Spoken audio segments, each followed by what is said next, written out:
여러분 안녕하세요. 오늘부터 우리가 공부할 내용은 생식과 발생입니다.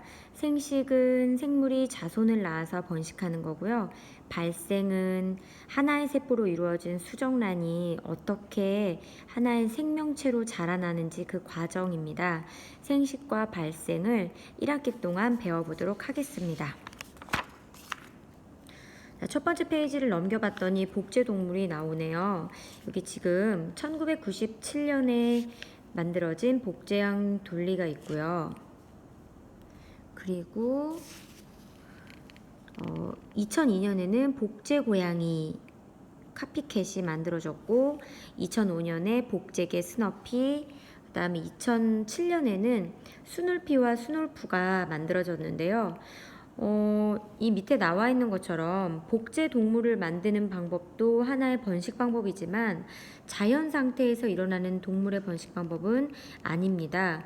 그러면 동물들은 어떤 방법으로 번식을 할까요? 자, 우리가 한 학기 동안 공부를 하면 이 복제 동물을 만드는 방법도 이해하게 될 것이고 또 자연 상태에서 동물은 어떻게 자손을 만들어 나가는지 이것도 이해하게 될 것입니다.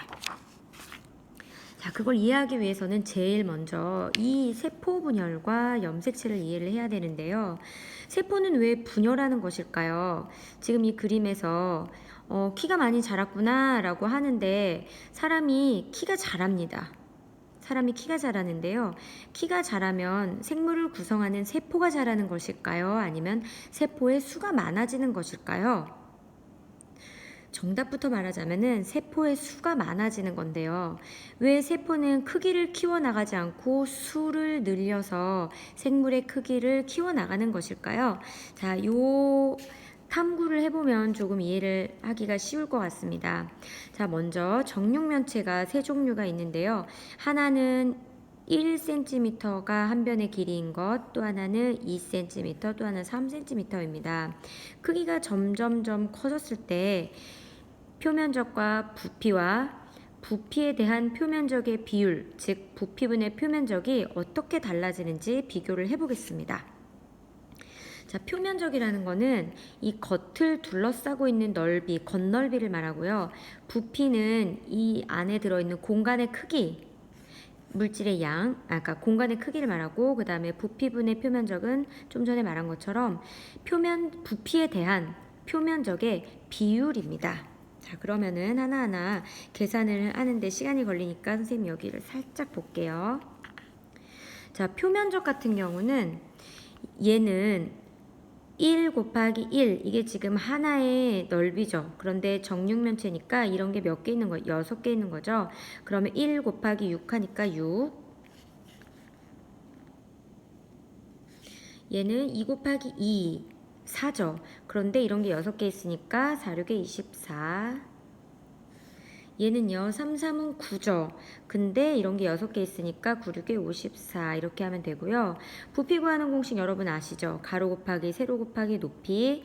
자, 가로 세로 곱하면 1이고 높이도 1이니까 1. 그 다음에 얘는 2 곱하기 2 곱하기 2니까 8. 그 다음에 얘는 3 곱하기 3 곱하기 3이니까 27. 자, 점점 세포의 크기가 커질수록 표면적도 커졌고 부피도 커졌습니다.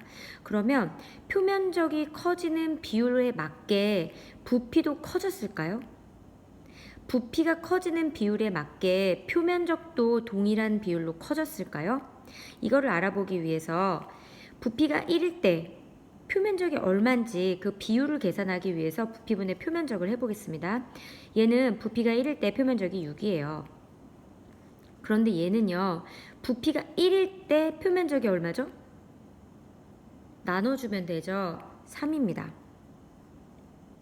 얘는 부피가 1일 때 표면적이 얼마인가요? 27일 때 54라면 1일 때 얼마일까요? 나누면 되죠. 얼마일까요? 2입니다. 한 변의 길이가 점점 늘어남에 따라서 부피에 대한 표면적의 비율이 점점 줄어들고 있다는 것을 알 수가 있습니다. 자, 그러면은 문제를 풀어볼까요? 정면의 한 변의 길이가 길어질수록 부피분의 표면적은 어떻게 되고 있나요? 점점 줄어들고 있죠. 정육면체 세포라고 가정할 때 세포의 크기가 계속 커지면 어떤 어려움이 있겠을까요? 자, 지금 이게 하나의 세포라면은 이 세포를 둘러싸고 있는 얘네들이 지금 세포막이 될 텐데요. 세포막을 통해서 물질은 계속 들어오고 나오고 물질 교환이 이루어집니다. 이 물질 교환이 이루어져야지 안에 영양소도 들어오고 내부에 있는 노폐물도 나오게 되고 호흡을 위해 필요한 산소도 들어가고 배설물인 또 이산화탄소도 또 나가게 되겠죠. 자, 그런데 세포의 크기가 계속 커지면 이 안에 들어갈 수 있는 물질의 양은 점점 늘어나는 데 반해서 이 물질이 바깥으로 들락날락하는 그 표면적이 상대적으로 줄어들기 때문에 물질 교환이 효율적으로 이루어지지 못하겠죠. 여러분 이해되시나요? 따라서 어떤 어려움이 있는가? 세포의 크기가 점점 커지면 물질 교환이 효율적으로 이루어지지 못하게 됩니다. 그러면 세포가 일정 크기 이상으로 자라면 분열하는 까닭은 무엇일까요? 세포가 이 정도로 이렇게 점점 커진다면 이 안에 들어가 있는 양은 많이 늘어나는 데 비해서 이 겉넓이가 그와 같이 늘어나지 못하기 때문에 물질 교환의 효율성이 떨어지는 거예요. 그렇기 때문에 이만큼의 크기를 키우기 위해서 세포의 크기를 키우는 것이 아니라 이렇게 작은 세포 여러 개가 모여서 큰 생물체를 이루게 된다는 거죠. 여러분 이해되시나요? 예, 그렇게 되면은 이만큼의 양은 동일한데 표면적은 얘는 이 안쪽에도 또 있는 거잖아요. 얘는 표면적이 안쪽에는 없는 거잖아요. 그렇기 때문에 세포가 분열하는 까닭은 부피에 대한 표면적의 비율을 넓혀서 크게 해서 물질 교환의 효율성을 높이기 위해서입니다. 물질 교환이 잘 이루어져야 세포 안에서 이루어지는 여러 가지 화학 작용들이 잘 이루어지는 것일 테니까요. 자, 그러면 세포 분열은 그렇기 때문에 일어나는데 세포 분열이 무엇일까요? 세포 분열이 일어나는 이유는 우리가 방금 공부를 했고요. 세포는 항상 분열하는 것은 아닙니다. 여기 나와 있는 것처럼 세포가 생장을 해야 되거나 뭐 상처를 입었거나 아니면 뭐 번식을 해야 된다거나 뭐 이럴 때 세포가 분열하게 되는데요. 여기 나와 있는 것처럼 세포가 분열을 끝내고 세포가 자라서 다시 분열을 마치기까지의 과정, 분열을 딱 끝내고 이제부터 세포가 쭉 점점 크기가 자라서 분열을 다 마칠 때까지 과정을 세포 주기라고 하는데요. 이 세포 주기가 다 끝나면 이제 세포는 분열을 안 하는 거예요. 자, 그러면 이 세포 주기 안에는 어떻게 되냐면 분열을 하지 않는 시기인 간기가 있고요. 분열을 하는 시기인 분열기가 있는 거예요. 간기와 분열기로 나누게 됩니다. 세포 주기는 간기는 엄청 길고요. 분열기는 엄청 짧아요. 여기 나와 있는 것처럼. 자, 그 다음에 세포 분열을 크게 두 가지로 나누는데요. 체세포 분열과 생식세포 분열이 있습니다. 체세포 분열은 말 그대로 몸을 구성하는 세포들이 분열하는 방식이고요. 생식세포 분열은 우리 몸의 일반적인 부분에서 일어나는 게 아니라 생식세포, 즉 생식기관의 생식세포를 만들기 위한 분열입니다.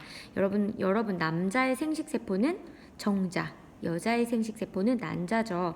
정자와 난자를 만들기 위해 하는 분열이 생식세포 분열입니다. 그러니까 분열이 이루어지는 기관이 조금 다르겠죠. 세포 분열은 이렇게 둘로 나뉘게 됩니다. 자, 그 다음에 염색체에 대해서는 다음 시간에 공부해 보도록 하겠습니다. 처음이라 어려운 내용은 아니지만 영상 본 거 처음이니까 여러분 조금 적응하는 시간이라고 생각하시면 좋을 것 같고요. 선생님도 좀 더 노력해서 재밌는 영상 만들어 보도록 하겠습니다. 우리 다음 시간에 또 만나요.